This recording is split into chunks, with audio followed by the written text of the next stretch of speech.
Shalom and welcome. I'm Rabbi Steve Moskowitz of Congregational Door to Door. We're so happy to have Daniel Sokatch here with us this evening for this conversation and to learn from him, and especially to talk about his new book.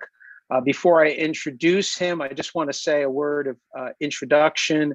First of all, for those who are joining us, Daniel and I are going to have a conversation back and forth for the better part of this hour, and then we'll open it up for questions from our participants so that everyone can have a chance to ask of our guest. So let me introduce Daniel Sokatch. He is the Chief Executive Officer of the New Israel Fund, NIF. He served as the Executive Director of the Progressive Jewish Alliance and the Jewish Community Federation of the San Francisco area.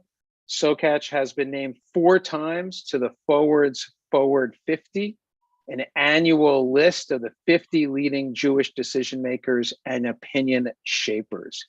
His writing has appeared in the New York Times, the Washington Post, the Los Angeles Times, and other publications. Sokatch holds an MA from the Fletcher School at Tufts University, a JD from Boston College Law School, and a BA from Brandeis University. He is married with 2 daughters and lives in San Francisco, where he is now. And one of the blessings of Zoom that we have discovered is that we can have guests at our synagogue from wherever they might be, whether it is San Francisco or in fact across the world. His recent book, Can We Talk About Israel?, is the subject of this evening's conversation. So Daniel, welcome to Congregational Door to Door. We're so happy to have you here, albeit on Zoom, and we're so happy to learn from you this evening. So I wanted to start and ask you the first question in particular about, why write this book and why write it now? Well, first of all, thank you for that warm welcome, and for everyone who's joining us this evening. It really is, Rabbi, the one of the great silver linings of COVID, right?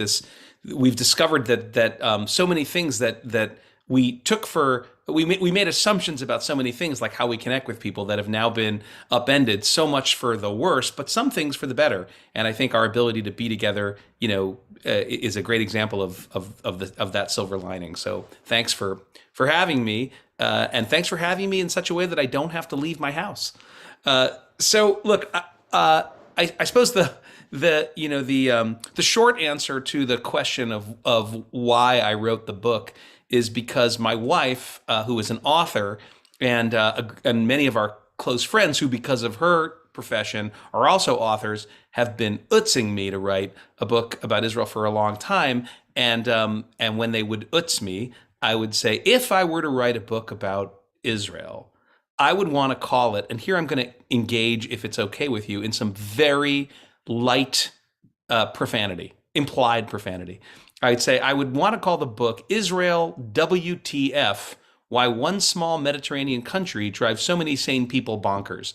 And what I meant by that joke was that, the challenge with writing about and talking about Israel is that we are, so many of us, so emotionally entrenched, so certain of our certainties and certain of our opinions, and we feel them so deeply that we have trouble having a conversation about it. Rather, it becomes more of an airing of positions or a debate from the start. And as I continued to make that joke, as my wife and friends would say, "You really ought to write a book about Israel," I realized, well, maybe I ought to, because over my 20 years of working in the American progressive, for the most part, Jewish community, I have seen the discourse around Israel become so much more vituperative, emotional, and difficult, and strewn with landmines, right, than it was when you and I were coming up. That plenty of people, not only but especially young people, not only but especially Jewish young people, are opting out of the conversation entirely, and that is worrying to me.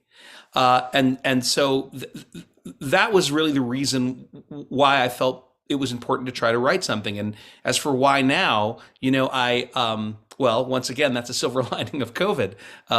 My job changed like everybody's did.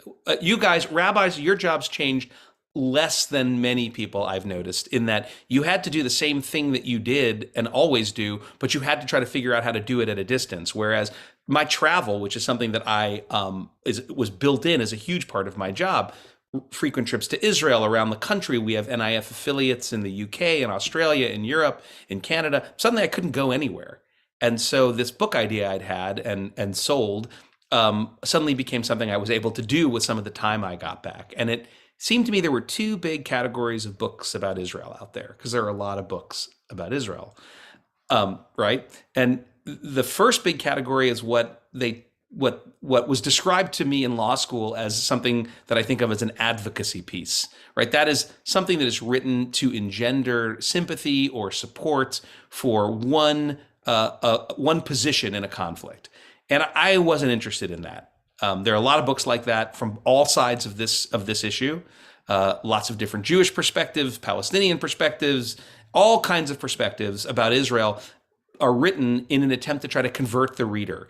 And here, I come with a clear bias. I'm a liberal American Jew who's been in love with Israel since I went there first when I was 16, and who believes that wrestling with it and trying to forge a powerful relationship and a positive relationship with this idea is important for me and for Americans, and not only, but in particular Jewish Americans. And I also believe that we can hold with compassion and understanding the legitimate connections of both of the parties to this conflict in our two hands. We can understand and recognize and respect the trauma and real connections and real histories of both Jews and Palestinians when it comes to this piece of land. So that was my perspective. And so category number one didn't really fit me. It's not an advocacy piece unless it's an advocacy piece for compassion and understanding. Category number two are books. They're great books by experts, for experts, by scholars, for scholars. No doubt your study is lined with these books, as is my office, but they're not accessible to the lay reader, someone who just wants to pick up a book that is not intimidating, that it's not 1,000 pages long, that will hopefully shed some light on this question and on this issue. And so I wanted to write something that was neither of those kinds of books, but rather a book that did for others what books like Thomas Friedman's From Beirut to Jerusalem did for me back in the 80s, or David Grossman, the great Israeli author. He wrote a book called The Yellow Wind, and another one called Sleeping on a Wire. Amos Oz, most of all, the great Israeli peace activist and author and New Israel Fund International Council member, who wrote a book called In the Land of Israel. Came out in 82. I read it, and it totally changed my ability to think about Israel. And my humble, modest aspiration was to contribute to that kind of literature that would hopefully be useful to a new generation. It's interesting. Two observations. First of all, Yellow Wind had a deep impact on me, in particular. David Grossman's, and I remember reading that in particular and the impression it left with me. And I just want to, there are many rabbis today, and this has been a sea change, who just avoid talking about Israel, sure, for fear of stirring controversy, and that to me is just sad. It's deeply saddening. So who are you writing this book? I mean, who do you want to pick it up? I mean, who are you hoping will read it? Is it the first time? Is this the book that you hope someone will read for the first and say this is their introduction to Israel, or is it after all of these books that line our study that you want them to read it? That's such a great question. And the reason why it's a great question is it turns out that's the first question your publisher asks you when they say, yes, we want to do this book with you in a nonfiction book like this. They say, who's your audience? And you, if you're me, are forced to think about that anew, right? Because I knew who I was and I knew what I wanted to say, but that was a really important question, which I think I assumed was sort of self-evident until I sat down and thought about it and realized maybe it's not. So the subtitle of my book, right, A Guide for the Curious, Confused, and Conflicted, is not just a nice line of alliteration, right? That is really who the target audience was. There are partisans of this conflict. There are people who are kind of, category one of my two book piles, right? They're warriors in the what we say in Hebrew, hasbara, or propaganda, public relations battles about Israel from any number of sides, left, right, Arab, Jewish, Palestinian, American, European. There are people who write and talk in order, again, to convince and convert. And many of those people are not movable. So that wasn't my target audience, right? My target audience were the people who would kind of honestly and maybe even proudly define themselves as confused, conflicted, curious, caring, compassionate. I could come up with more, hard C words that could describe it. But I'll just tell you a couple of quick anecdotes that I think illustrate what I was thinking about when I thought about the audience. I thought about, my daughters who are college and high school age, and whose friends, my daughters are my daughters, so they're like, ugh, this again. But when their friends come over, they're super bright kids, right? And they are Jewish and non. They say, Daniel, we saw the book, and and can you tell us X or Y, or why is this so difficult, or how come I'm afraid to discuss this at my Shabbos table, or why do I find I disagree with what my preacher says about this in church, right? So audience number one were young people. Just yesterday, I was asked. I spoke with a group of high school students, and I did that because that's important for me to take time out of my day to talk to people who are not going to be donors to NIF, and let's face it, they're not going to buy the book probably because they're 18 or 17, but a group of kids in a local high school reached out to me and said, will you come speak to us about Israel? It's so fraught on our campus. And so that's category one, sort of young people who, Jewish and non-Jewish, obviously, like, I have something I particularly want to say to young American Jews, but young people who feel like, I don't know how to even engage this, and I'm intimidated and frightened too. The next category, here's a little anecdote. I had dinner a couple of years ago when I was working on the first sort of book proposal with a Canadian rock star. And I like that. I like saying that because it makes people giggle for reasons that we're not even really sure why. But suffice it to say, most of us have never heard of this band, but they're very good, and they were friends of friends, and they were in San Francisco, and I went out to have dinner with them before they did a show in the pre-pandemic days.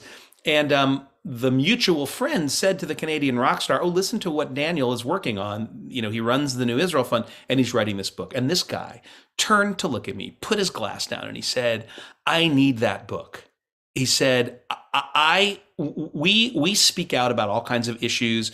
We're involved. We're a very sort of social justice oriented people and band, but we are terrified to speak out about this. He says, my partner is Jewish, but I'm still too scared to really talk about this issue. And part of it is because I don't understand it as well as I should. I know it's important.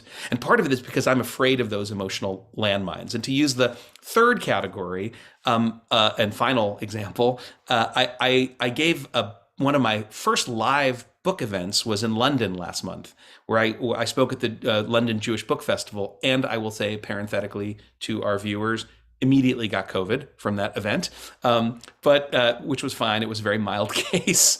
That's what happens when you've got 9.5 million people not wearing masks. But it was fun to do the book talk there.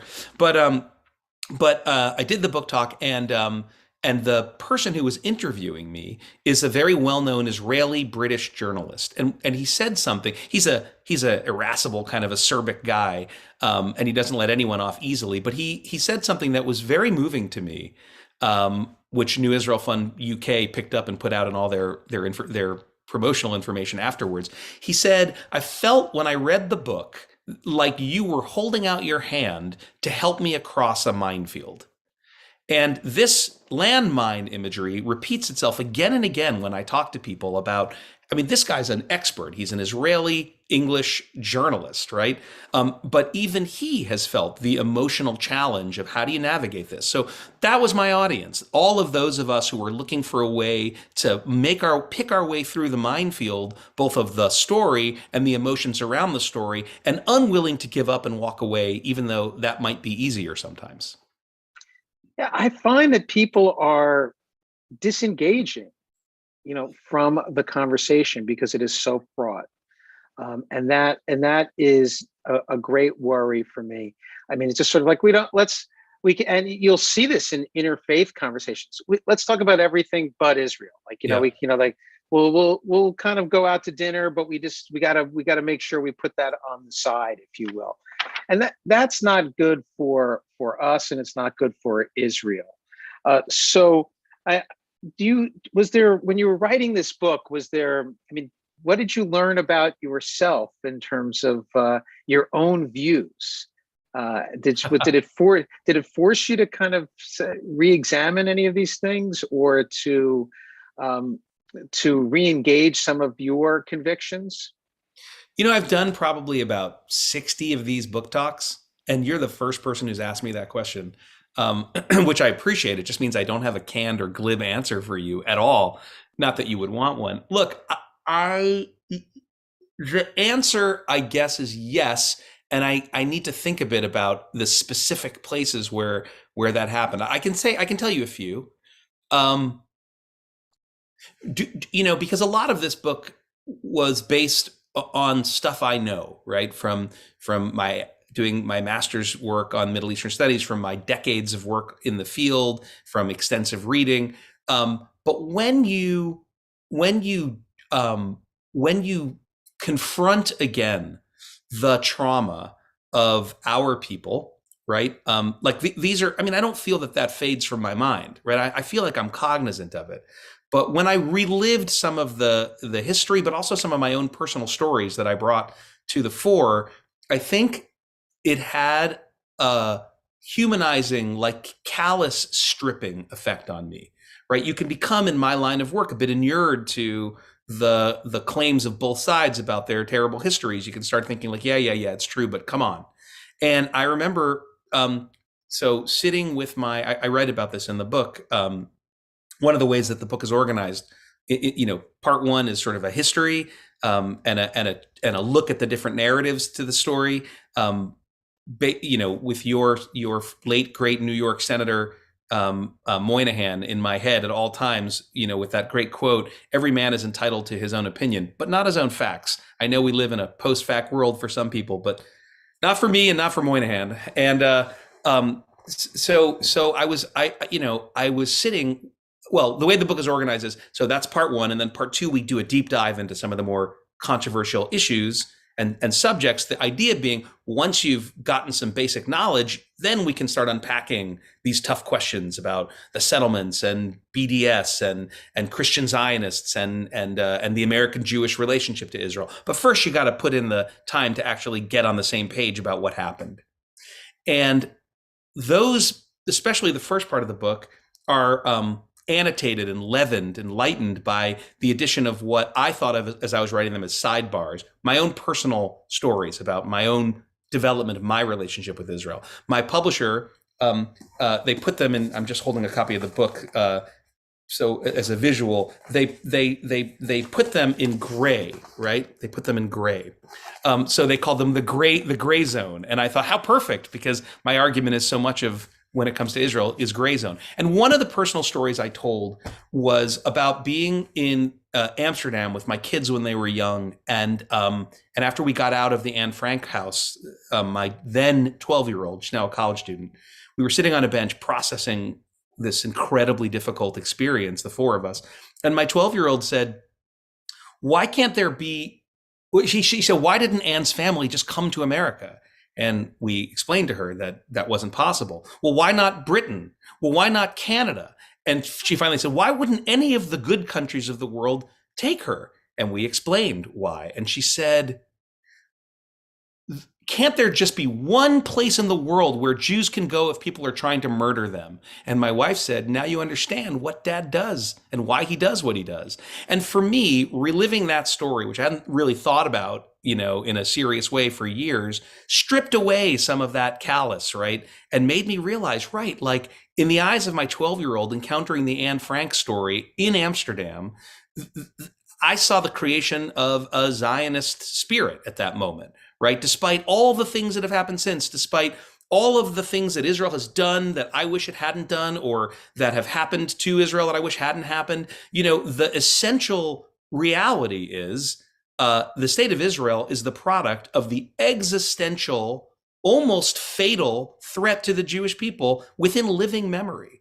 And like, I'm giving you this long answer to your thoughtful question because like I found writing the book that it hit me again, the power of that story. And when you sit and talk with Palestinians who were thrown out of their homes at gunpoint and saw their villages razed and their histories erased, you feel, again, you can get calloused. But then when you really get proximate to those stories and sit and listen in someone's living room, you feel it again, the trauma. And so I think what was challenging and ultimately really good and something, and what I learned about myself was that I can get too inured to the proximate trauma that people's experience. And if you get inured to that, then you can't understand. It's much harder to understand why people take hardline positions, why people are inflexible. And when you remind yourself of that living trauma, you can sort of sit in that other person's sandalim, you stand in their moccasins for a few minutes, and then you can sort of say, okay, so I need to think and talk differently about these challenges and this problem because of that. So sorry for that answer, but it's your fault for asking such a good No. If I understand it correctly, you're almost saying that the exercise of writing reaffirmed your Zionist commitments in a way that you the need for the state of Israel is what. Well, it did. Although the truth is, like that, like I suppose what I'm really saying is, like my day job is all about trying to build an Israel that reflects its founding values. That because I think that the Zionist imperative was an Israel, and I think that that Israel must treat non-Jews who live in Israel, and equally importantly, the non-Jews who it has been occupying for 55 years in the West Bank, in a different way, in a more equal way. I think those two things are true. But what I sometimes lose sight of is why it's so hard for people over there on all sides to reach out to each other. And it was that the kind of so you're not wrong, but deeper was like, because I was trying to answer it in a more self-critical way, right? Like I sometimes think as a human being, as a professional, as an author, it's easy to become inured and maybe even a little cynical about people. But when you revisit trauma, when you force yourself to go back and look at the trauma, you realize, no, we are broken, traumatized people. The great Israeli historian, Benny Morris, wrote a book that he called Righteous Victims. And I loved that title because I think it sums everything up, right? These two peoples are victims of the world, of each other, and of themselves. And they are victims, and they are sometimes self-righteous, and they are righteous in their victimhood. And I think it's important to sort of remind ourselves, both parties, and it's important to remind ourselves of that. Or for me, it is. When I read, there were parts of the book that it struck me that it was you were almost, you felt that there were parts of Israel's history that was hidden from you early on. And can you talk a little bit about that? Because it was almost sort of like you felt betrayed by your teachers. I had this sense when reading some of what you wrote in the early parts of the book.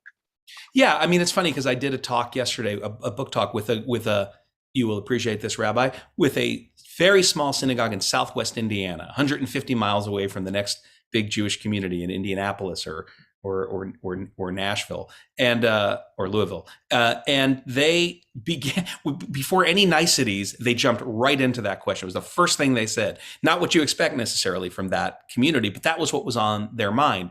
And I suppose I don't feel quite as betrayed in that I was such a nerd. I made it my business to sort of learn everything that I could from age 16 and eventually came across what are called the new historians or the revisionist Israeli historians, of whom Benny Morris, the guy I just mentioned, is sort of the dean.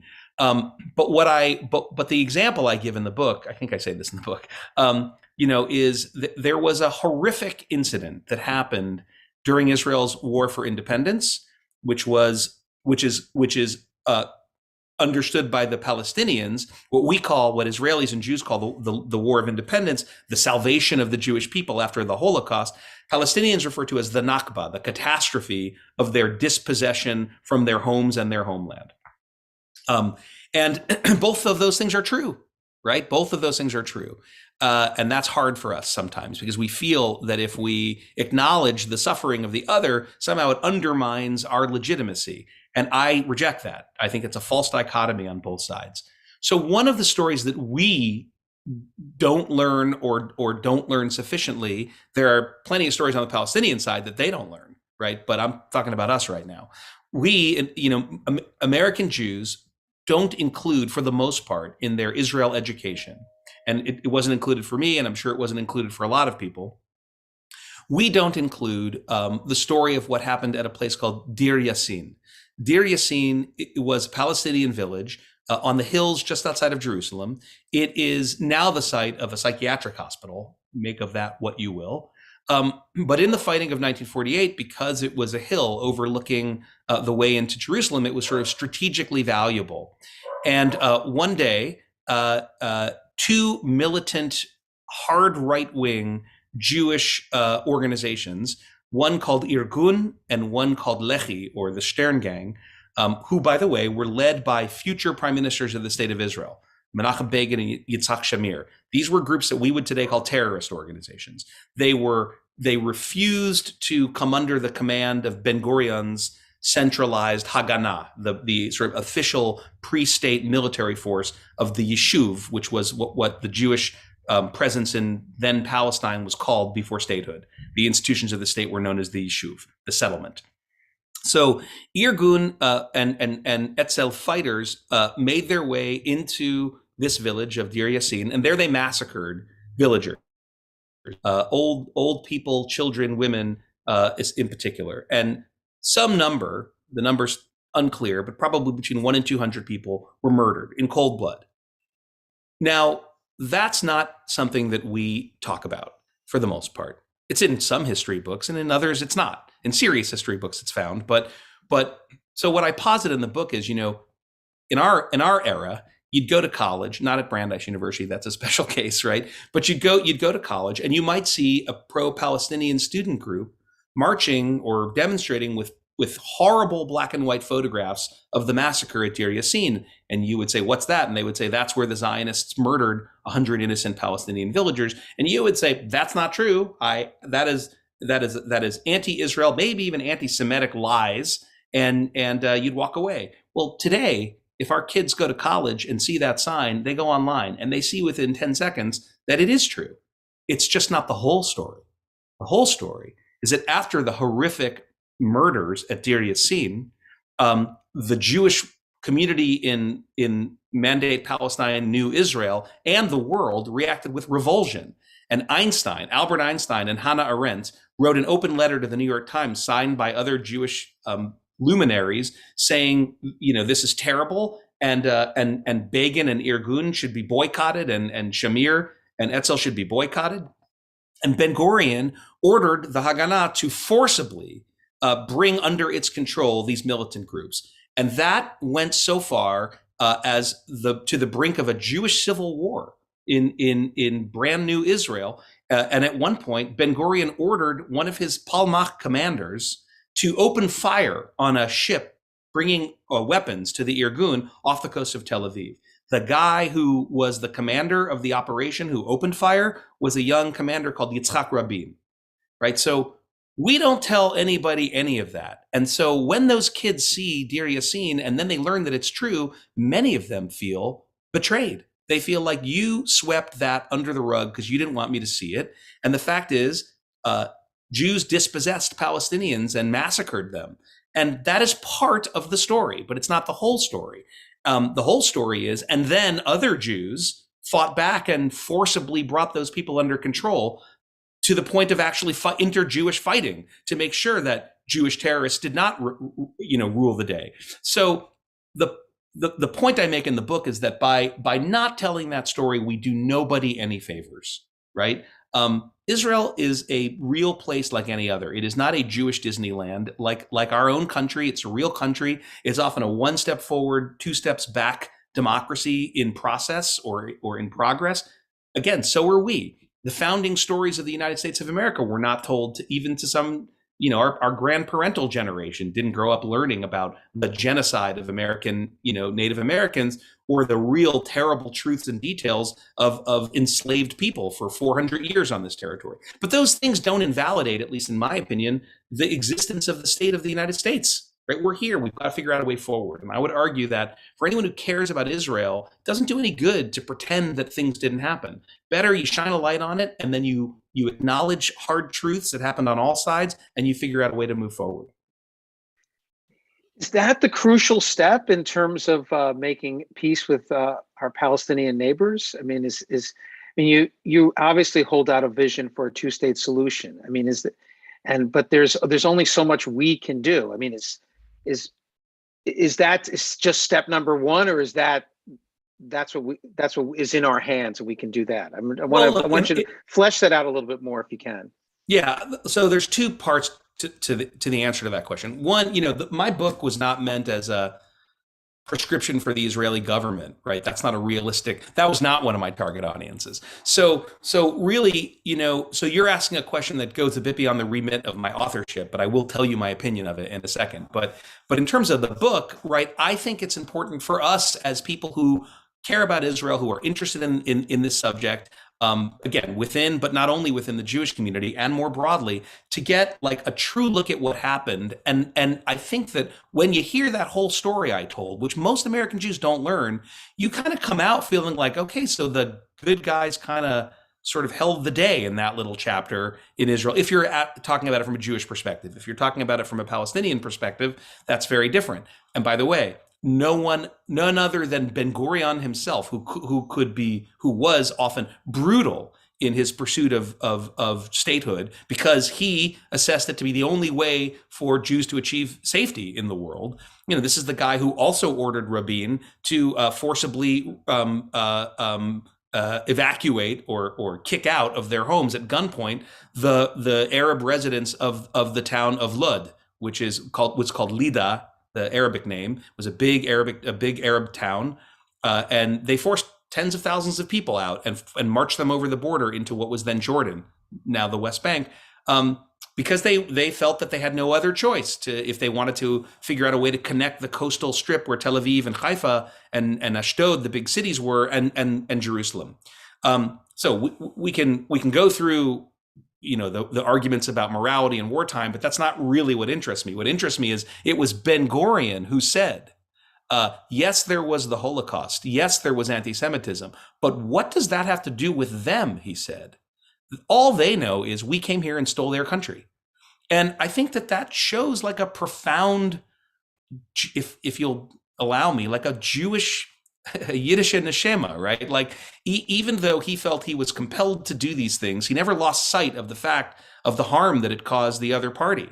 And there's something sort of beautiful in that. And I don't see that in the modern iterations at all of the hard right wing in Israel. So I, like Americans, to understand the totality of that story, the good, the bad, and the ugly, right?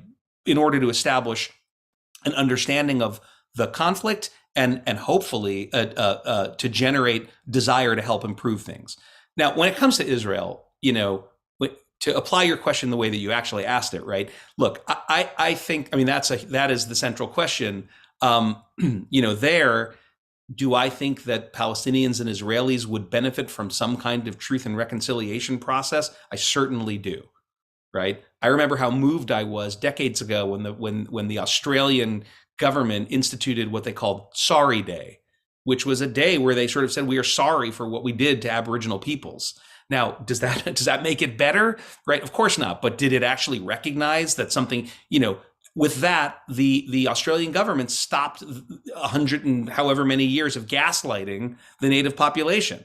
And do I think it's important that there be some kind of process for Israelis and Palestinians at some point? I think it would help.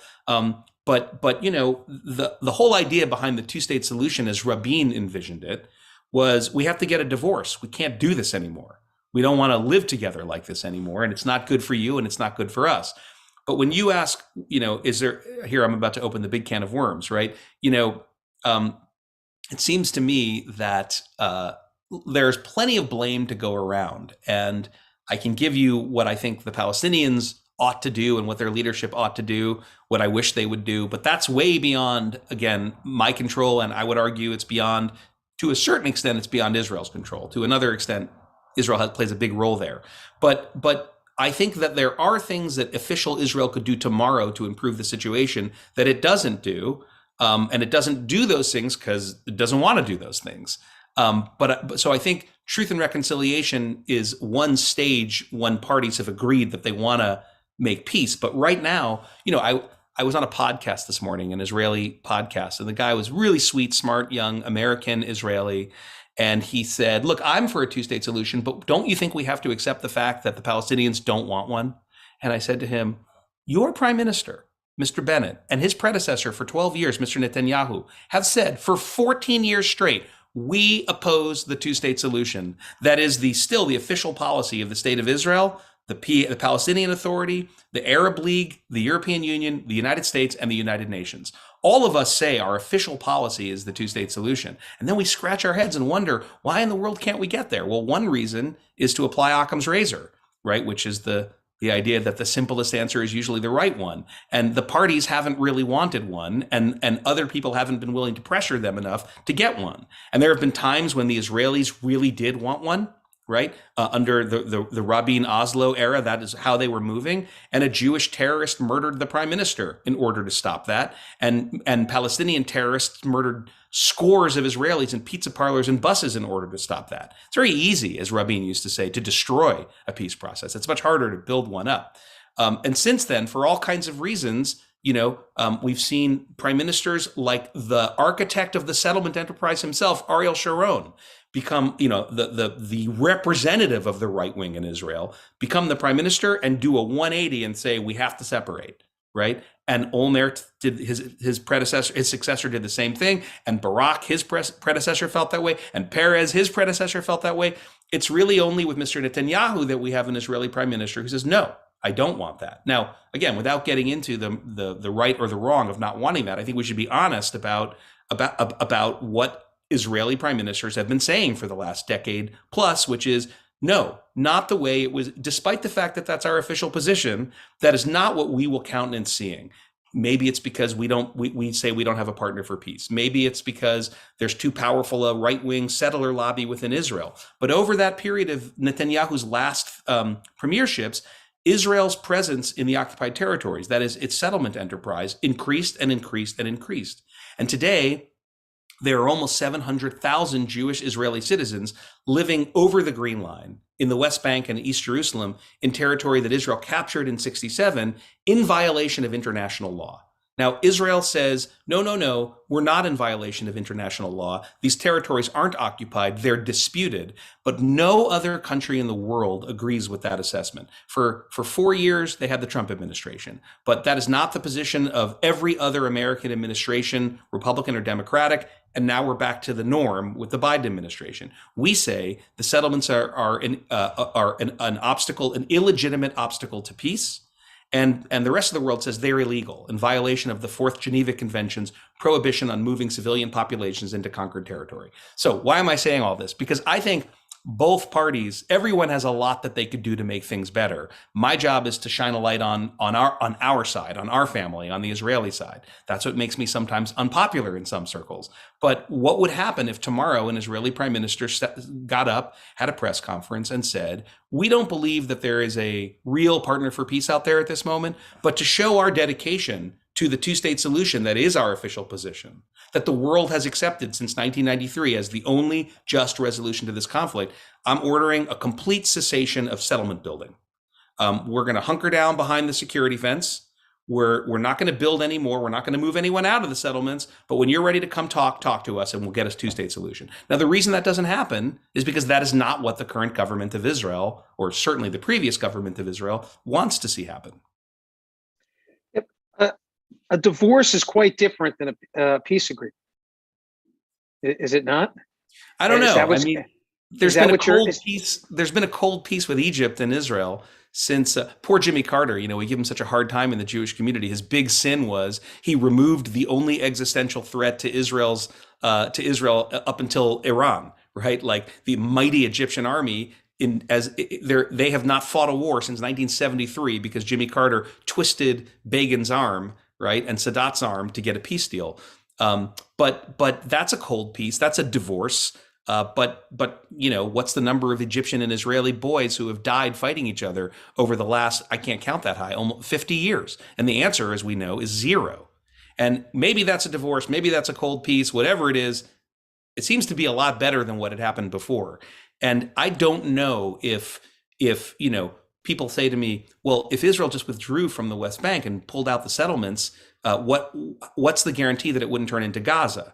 And we can talk about Gaza and what happened there and why, but that wouldn't be what I would advocate, right? I would say Israel should indicate that it understands that the settlement enterprise is antithetical to the pursuit of the two-state solution. But of course, that's not the case, right? The settlement enterprise, for the last 14 years, Israeli governments have prioritized increasing the settlements over trying to get back to the peace table, and I believe that's a tough thing, but a hard fact, right? Like, and again, I understand that these are uncomfortable things to say, but I would urge all of us to look carefully. The Palestinians, it's true, as Abba Eban said, have never missed an opportunity to miss an opportunity. But that can be also said about our side. Not all the time, but sometimes. I would offer, one insight. One of my teachers, Tal Becker, who I study with at the Hartman Institute, said once that, peace agreements and peace treaties are technical documents. Your army can go up to this line, our army can go up to this line, you get this much water, we get this much water. They're not about squaring narratives and saying who's right. You're right. Who's holding the truth, and whose pain is more important. He said that's for future generations. All we got to do is to stop fighting and agree where the line is. And the rest can be worked out by future generations. I think it's an interesting insight because we often want to first square the narratives, if you will, and then as opposed to doing the technical details. Not that you and I totally agree. I mean, that's why I said I think it would behoove Israelis and Palestinians to have a truth and reconciliation at some point process, but that would come after they settled the actual problem. So I think that's a great insight, and I think it's absolutely right. And if they don't, right, like, so Egypt and Israel, again, it's been decades since they fought a war.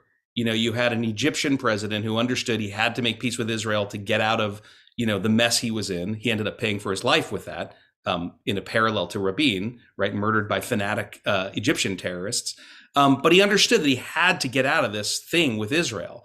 And over the decades, that relationship has kind of gone up and down and gotten warmer and cooler, but it's remained pretty cool. But again, no Israeli boys have died fighting Egyptian soldiers since 1973. Right. It's an important insight. I want to just ask one more question, then I do want to, because we promised that we're going to finish up around 8:00, and I do want to give people an opportunity to ask questions. You obviously, there's some critique and criticism that you offer about our own family, as you called it, and so I'm just wondering, how do you hold both inculcating a love of Israel and also a critique of Israel? Because I think that's the dance that we are struggling with in the American Jewish community. Yeah. And I think that's made tougher when in some circles in the American, I don't want to say left because I think that's confusing, but in the movement for racial and social justice, we have seen instances where there have been folks who have equated support for Israel with they've said it's incompatible to support Israel if you want to care about things like Black Lives Matters and women's issues. And I think we have to just as bravely reject that false dichotomy as we have to say to some in our community who would say, Israel, love it or leave it. You can't criticize Israel publicly. I think that neither of those are tenable or accurate or sustainable positions. So I guess I feel like one thing, and this, forgive me if this seems, as they would say in Hebrew, muvan melav, like too obvious to say out loud, but caring about a place and building a relationship with a place and supporting the policies of the government of that place are two very different things and ought not to be conflated. Just ask any of the, how many of us are there? 160 million Americans who felt that the Trump administration was antithetical to their values, or the 150 million Americans who today think that the Biden administration is antithetical to their values, right? all of us, I mean, I hope people feel like they can build a relationship with their country that is not based solely on what the leadership of that country does at a given moment. And so when I speak to young, especially young American Jews who are depressed or who feel like very challenged by their liberal American values and coming up against Israeli policy, like here in this country, would we say it's unpatriotic? I mean, some people would, to support the ACLU or Planned Parenthood or the Sierra Club or Lambda Legal Defense or People for the American Way? Of course not. Those are ways of Americans, trying to have to play a role in the civic life of their country. So supporting Israelis who are doing the same thing in Israel or engaging with them or learning about their work is a wonderful way of being inspired, right? I always say, young Americans were too young. We were too young. Not that I'm a young American anymore, but I was still too young to sort of be around for the civil rights movement in this country. And I was not around when during the heady and traumatic and terrible in all the senses of the word, days of Israel's establishment, right? That incredible moment in history, full of trauma and salvation. But today, we can stand with an Israeli civil rights movement that is trying to build a shared future for their country. And I think that that's like a really worthy, inspirational thing to sort of work for, especially for Jewish Americans, for whom Israel is often problematic when they try to figure out how they feel about it. But the project of their being in Israel, as I said to little Noah Sokatch all those years ago in the streets of Amsterdam, right? There was a reason why there's an Israel, and that reason still exists. If you don't believe me, look at what's happening in Ukraine and Russia. You don't know how the world's going to go. And those Zionists who were thought of as nutcases, when they came on the scene in the late 19th century, they were correct in their analysis. And Noah's question, why can't there be one place for Jews to be able to go, is still very powerful to me, and I think it should be to all of us. And so, given that, build a relationship with that place. Find the people who share your values and your views and build a relationship with them. Don't think you have to support everything that any country does. Support the people who are trying to bring about and realize the values that resonate with you. Well said. I appreciate that response. I want to give an opportunity for those who are joining us from the congregation to ask questions. So I know it's difficult given that we're talking about Israel and things that we are extremely passionate about, but I want you to take this opportunity to ask a question of our guest, Daniel Sokatch. So I invite you to raise your hand and we'll call on you if you have a question.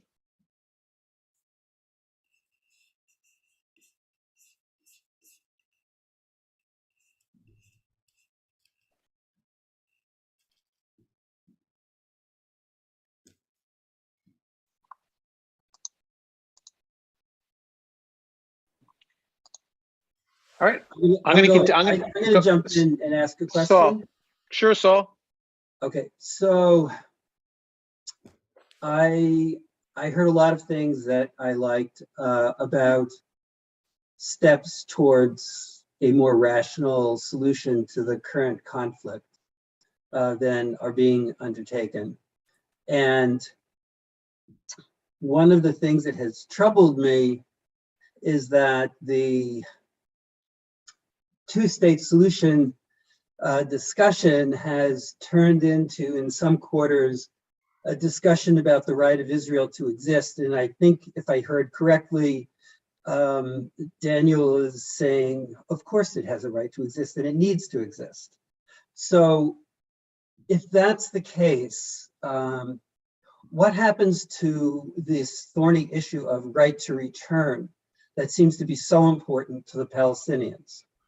I really appreciate that question, and you are correct in your assessment of my position on that matter.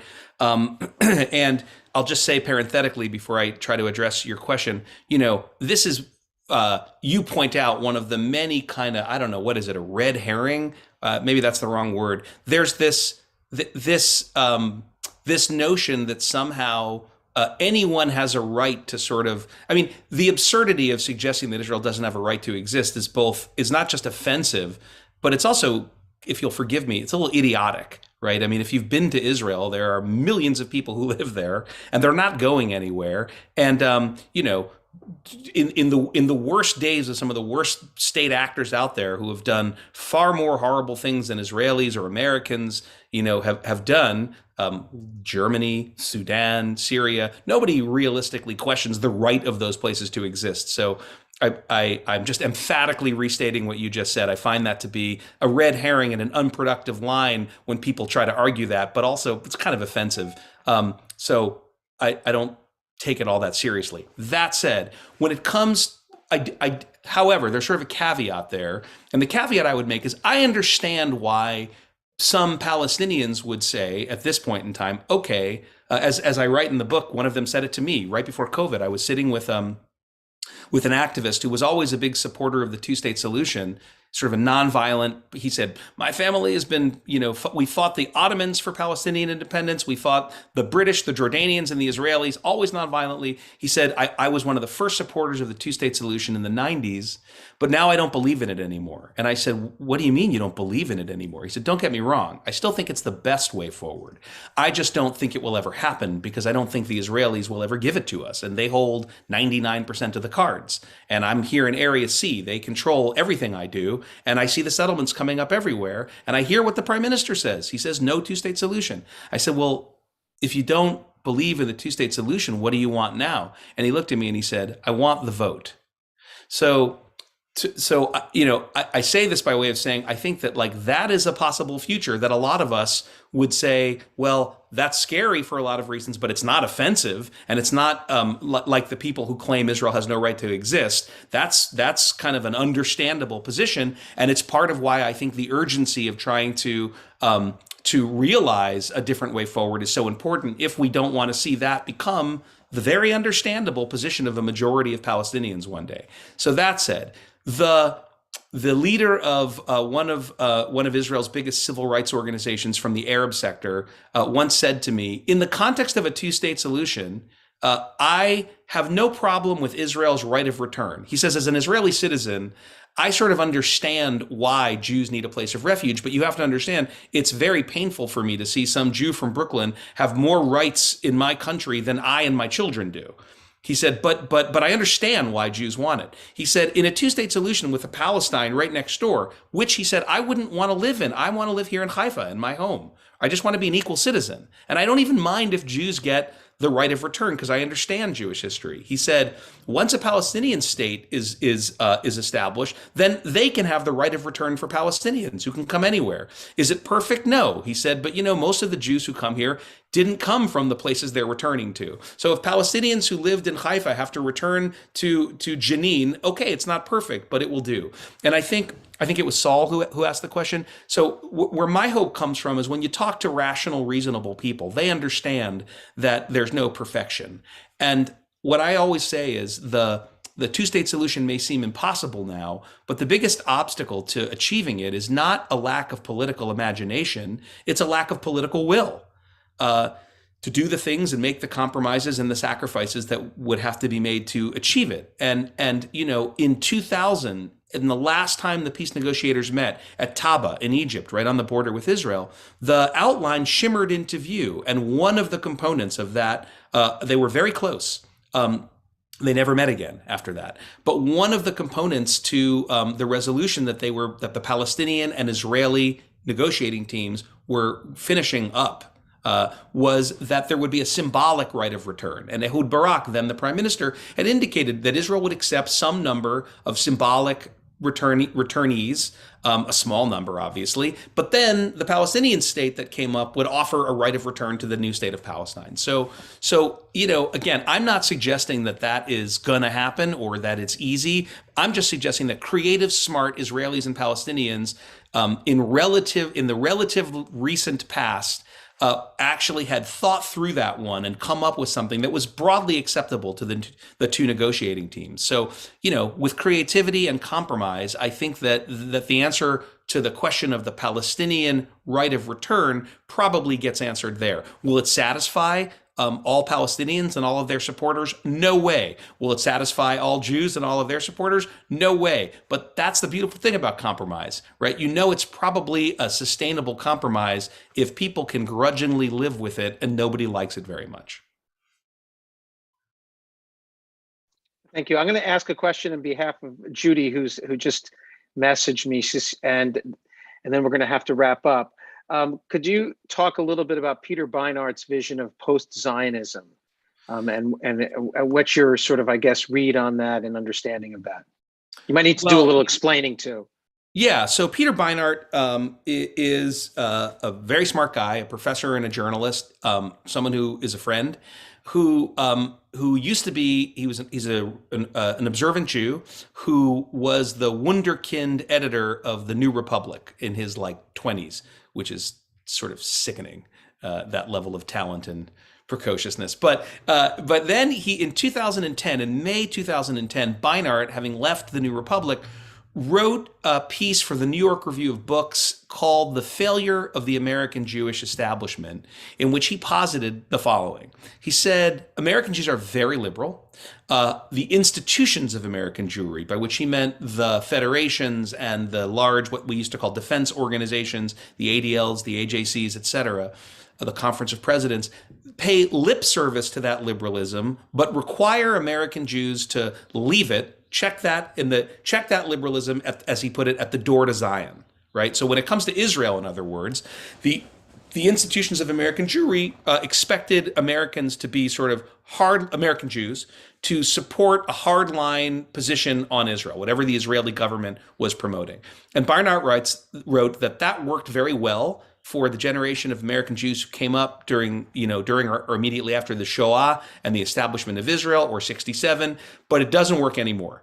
And that now young American Jews being told you've got to choose between your liberal American Jewish values and sort of a hardline position in support of Israeli policies, including settlements and occupation, they were going to choose the former and not the latter. And I think that was borne out when we saw the majority of American Jews supporting, for example, Obama's attempts to get a nuclear deal with Iran, as opposed to Netanyahu and AIPAC's opposition to that deal. So Beinart wrote that. It caused quite an earthquake. And what he basically said was, we're not educating people, young American Jews, to understand Israel. I mean, this sounds familiar, right? And now they're just going to reject it, and they're going to walk away. And they're not just going to walk away from Israel. They're going to walk away from the American Jewish institutions, who they're now disappointed and disgusted in because they tried to sell them a bill of goods on Israel. So that's what he wrote. It caused huge Sturm und Drang in the American Jewish community, but many people recognized that he was on to something, and a lot of deep thinking went on. He got criticized, he got celebrated, but in my opinion, it was an incredibly important piece. I say that as a former big city federation exec. And I think that Beinart was mostly right in that piece. Fast forward 10 years, and Beinart wrote last year, maybe a year or two ago, a piece in the New York Times in which he sort of formally renounced his Zionism, said he was now no longer a Zionist, and that he believed in one binational state, democratic state for everybody.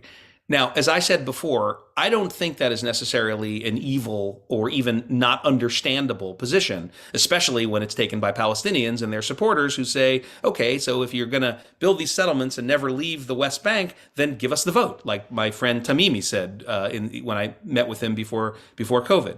But I part ways with Beinart in this assessment, for the reasons that I just spent the last 15 minutes talking about in answer to Saul and the rabbi's questions, right? Because here's what I think. I think my personal opinion is, if a majority of Jews and Palestinians wanted to live together in a binational state, that would be great. And we should all celebrate it and support it if that's what they want to do. But you know what? The Czechs and the Slovaks couldn't live together. They're people with the same skin color, the same basic religion, the same basic language, and they wanted to decouple, let alone the Yugoslavs, right? You know, I spent a lot of my life studying and living and comparing the situation in Israel to the one in Northern Ireland, right? And there too, you know, you see like white Christian people, some are Catholics, some are Protestants, they have had terrible trouble living together. And so we're going to say to Israelis and Palestinians who for 110, 120 years have been engaged in a bloody fight over this territory that we in our Western sensibilities think the best thing for them to do is to just live together. Like, again, I get how people arrive there because they're trying to figure out something that is fair and that aligns with our notions of how things should be. But that's not actually what most Palestinians and Israelis want, right? They want the divorce still. Now, polls are snapshots in time, and they reflect external circumstances and internal circumstances, and they change. Right now, the polls in support of a two-state solution for both Israelis and Palestinians are at like an all-time low, but that was not the case a few years ago, and it won't be the case in a couple of years, probably, if people of goodwill try to push things forward. But even with those low numbers, it's still like half of the people want that, right? And the other half aren't sure what they want. So I guess with respect to Peter and my friends who feel like that's the way forward, and again, I don't think there's anything evil or self-hating or anti-Semitic in what Peter is saying. As I said, I think that there are other people who tell you Israel doesn't have a right to exist, and I think that is deeply problematic at best and anti-Semitic at worst. Thus, in other words, it discounts the reality of Jewish history. But that's not where Beinart's coming from. He's just trying to say Israel has obviated the possibility of a two-state solution, in his opinion, and so now the only answer is one person, one vote for everyone who lives there. And so I don't think that's the way forward, right? So that is my hopefully very thorough answer to Judy's question. I don't agree with Beinart. I think that the best hope, as impossible as it may seem, is still the least impossible hope, and that's trying to figure out some way to decouple, some way to divorce.